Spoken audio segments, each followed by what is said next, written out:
बाहर के ममालिक की माएँ, बेटा मिल्क शेक पी लो, कमज़ोर हो जाओगे। पाकिस्तानी माएँ, ये केले ख़राब हो रहे हैं, तो मैं मिल्क शेक बना दूँ। अच्छा यार, एक ट्रक के पीछे एक शेर लिखा था, वो तो सुनो, क्या कमाल का शेर है। वो हमें बेवफा कहते हैं तो कहते रहें फराज, वो हमें बेवफा कहते हैं तो कहते रहें फराज, अम्मी कहती है जो कहता है वही होता है।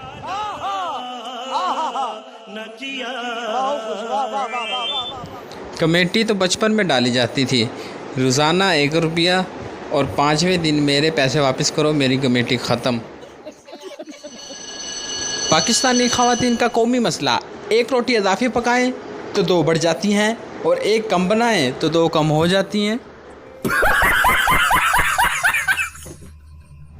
हाँ जी, क्या सोच रहे हो, किस सोच में पड़ गए? ज़्यादा मत सोचिए, एक इंजीनियर ने बर्तन धो के सूखने के लिए रखे हैं, आप क्या समझ रहे थे? एक पटवारी लाहौर के गटर में गिर गया, किसी ने बाहर निकाला तो कहने लगा, वाह मियाँ साहब, सदके कहाँ कहाँ डैम बना दिए हैं। मेरा एक मैसेज सबके लिए, कान खोल के ध्यान से सुन लो और इसको ज़हनों में बिठा लो। आजकल जो कुछ भी खरीदें, शॉपर डबल करवाना मत भूलें। ईद आ रही है, काम आएंगे अदाफ़ी shopper.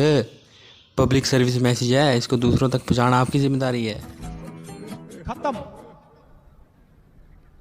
Bye bye, tata, goodbye, गया।